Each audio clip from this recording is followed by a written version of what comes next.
3000 مزید ذاتوں اور ثانوی ذاتوں میں تقسیم کیا جاتا ہے، جس کا مقصد اچھوتوں یا دلتوں کا شمار ہندو ذات پات کے نظام سے باہر سمجھا جاتا ہے۔ ذات پات کا نظام کیسے کام کرتا ہے؟ صدیوں تک ذات پات ہی ہندو مذہب اور سماجی زندگی کے ہر پہلو بنیاد رہی ہے، اور اس پیچیدہ نظام میں ہر گروپ کی اپنی مخصوص جگہ برقرار رہی ہے۔ دیہی آبادی کی ترتیب خاص طور پر ذات پات کی بنیاد پر ہوتی رہی ہے، اور اونچی اور نچلی ذاتوں کے لوگ بالکل علیحدہ دائروں میں زندگیاں بسر کرتے رہے ہیں۔ ان کے پانی کے کنویں علیحدہ رہے ہیں۔ برہمن شودروں کے ساتھ نہ کھانا کھا سکتے تھے اور نہ پانی پی سکتے تھے، اور بچوں کی شادیاں بھی اپنی ذات کے اندر ہی کی جاتی رہی ہیں۔ روایتی طور پر اونچی ذات کے ہندو کو بہت سے ثوابدیدی اختیار حاصل رہے ہیں، جبکہ نچلی ذات کے ہندوؤں پر طرح طرح کی پابندیاں کا سامنا کرنا رہا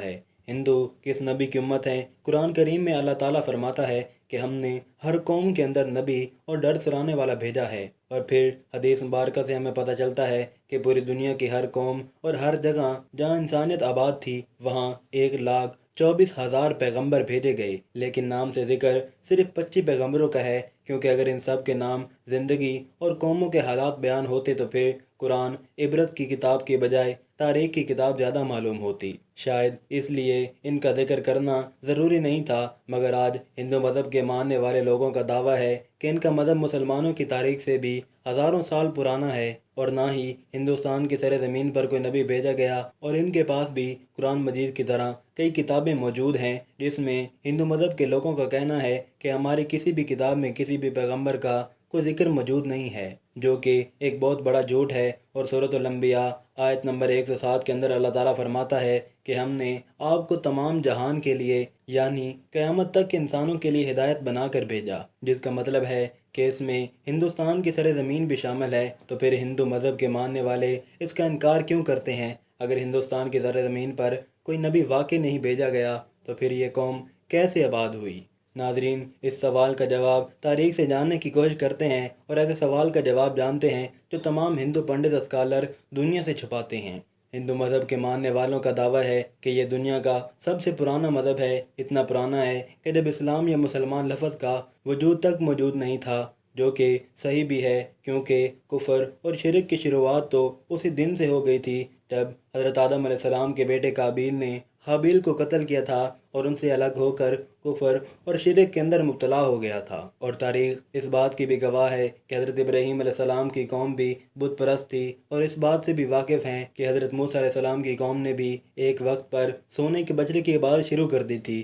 یہاں تک رسول اللہ صلی اللہ علیہ وسلم کے اعلان نبوت سے پہلے کعبے کے اندر بھی 360 بت موجود تھے، جنہیں مکہ فتح کرنے کے بعد صحابہ کرام نے توڑ توڑ کر ٹکڑے ٹکڑے کر دیے تھے، جس سے یہ معلوم ہوتا ہے کہ بت پرستی تو دنیا کے پہلے انسان حضرت آدم علیہ السلام کی نافرمان اولاد کے بعد سے آج تک موجود ہے، مگر اس کا تعلق کسی مذہب سے نہیں ہے بلکہ گمراہی سے ہے جو کہ شیطان ان سے کرواتا رہا ہے۔ جہاں تک ہندوستان کی سرزمین کا تعلق ہے تو یہاں پر ان لوگوں کی ہدایت کے لیے یقیناً کئی پیغمبر بھیجے گئے، جن کی کچھ تعلیمات تو آج بھی صحیح حالت میں موجود ہیں، مگر زیادہ تر کو بگاڑ دیا گیا ہے، اور اسی کی وجہ سے بت پرستی اور گمراہی شروع ہو گئی، کیونکہ ان کی کتابوں میں آج بھی ایک خدا کی عبادت کا حکم دیا گیا ہے۔ انہیں بھی یہ بتایا گیا ہے کہ خدا کا کوئی شریک نہیں ہے، وہ ایک ہے، اس کی کوئی اولاد نہیں، مگر پھر بھی اس کی کئی مورتیاں بنا کر اس کے شریک خدا بنا کر اس کی پوجا ہوتی ہے۔ اور آج تک ہندو مذہب کے اندر چھوٹے بڑے ملا کر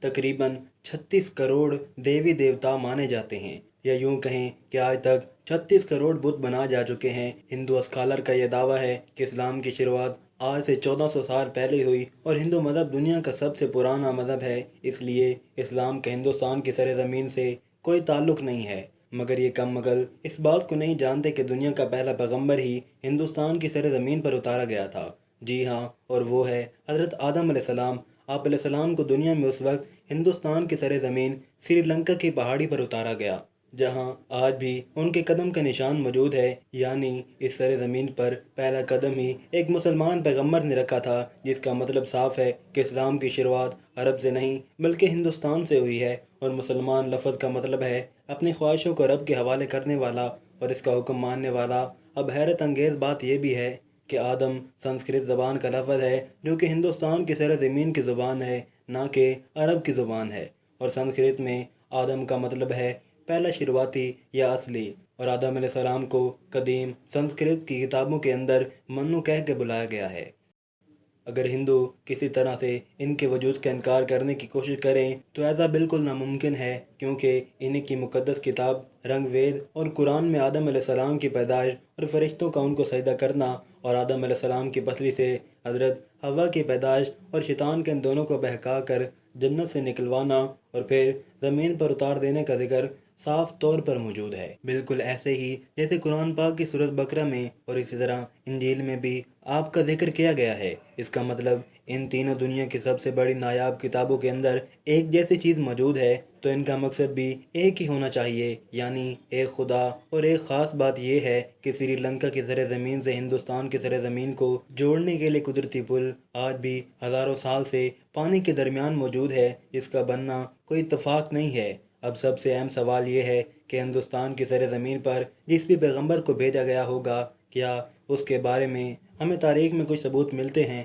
مگر سب سے پہلی بات تو یہ ہے کہ ہندو نام کا کوئی مذہب تاریخ کے اندر کہیں پر موجود نہیں ہے، اور نہ ہی ہندو مذہب کی کوئی کتابوں میں اور نہ ہی کوئی اور آسمانی کتاب میں، مثلا تورات، زبور اور انجیل کے اندر اس ہندو مذہب کے نام کا کوئی ذکر موجود نہیں ہے۔ بلکہ ایک بات ضرور ہے، کبھی کسی زمانے میں سندھو ندی کے قریب رہنے والے لوگ تھے، وہ اپنے علاقے کے نام کی وجہ سے نام کو بگاڑ کر ہندو کہلائے جانے لگے، جبکہ اصل میں ان کا یہ مذہب سنسکرت زبان کے اندر ہندو نام سے نہیں، سناتن دھرم کے نام سے موجود ہے، جس کا عربی زبان میں مطلب ہے مذہب پر قائم رہنے والا، جس کا بالکل ایسا ہی مطلب قرآن کریم کی سورۃ روم کے اندر بھی موجود ہے، جہاں پر اسلام کو ہمیشہ باقی رہنے والا دین کہا گیا ہے، یعنی سناتن دھرم کا مطلب بھی مذہب اسلام ہے۔ اور تاریخ کے حوالوں اور مضبوط دلیلوں سے یہ پتہ چلتا ہے کہ ان کے ویدوں میں حضرت نوح علیہ السلام کا ذکر بھی صاف طور پر کیا گیا ہے، جس میں انہیں نوح کہا گیا ہے۔ ویدوں میں پیغمبر کو منو کہا گیا ہے اور نوح علیہ السلام کو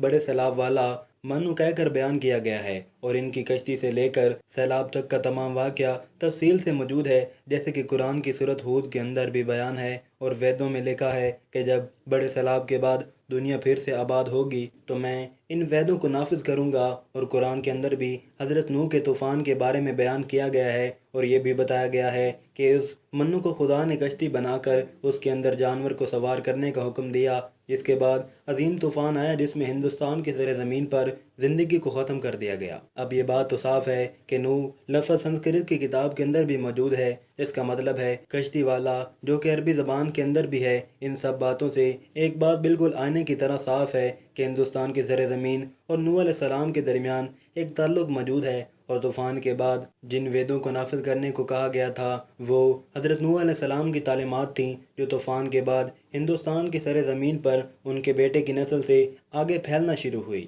اس کے بعد اس قوم نے گمراہ ہو کر بت پرستی کرنا شروع کر دی، اور تاریخ کے حوالوں سے ہمیں یہ بھی پتہ چلتا ہے کہ نوح علیہ السلام کی قوم جیسے دیوی دیوتاؤں کی پوجا کرنے کا طریقہ دنیا میں کہیں اور موجود نہیں تھا، اور قرآن کریم میں نوح علیہ السلام کی قوم کو صابی کہا گیا ہے، جو کہ عراق کی سر زمین کو کہتے ہیں، جہاں پر صرف حضرت ابراہیم علیہ السلام پیدا ہوئے، جن کی قوم یہی مشرک تھے، جنہوں نے حضرت نوح علیہ السلام اور ان کے درمیان آنے والے تمام انبیاء کی تعلیمات کو یا تو بدل دیا تھا یا پھر بلا دیا تھا، اور انہی کی پوجا کیا کرتے تھے۔ اس کے علاوہ یہ فرشتوں کی عبادت کیا کرتے تھے، اس لیے خدا کے ساتھ ساتھ فرشتوں کی مورتیں بھی بنا کر انہیں خدا کا درجہ دینا شروع کر دیا، بالکل ایسے جیسے ہر بڑے کام پر اللہ نے فرشتوں کو مقرر کیا ہے، اور وہ ہر بڑے کام پر اللہ کی طرف سے پابند ہے۔ اسی طرح ان لوگوں نے ہر کام کروانے کے لیے ایک الگ الگ خدا کو مورتیوں کی صورت میں بنا دیے۔ یہ لوگ ستاروں اور آگ کے بھی پجاری تھے، اسی لیے آج بھی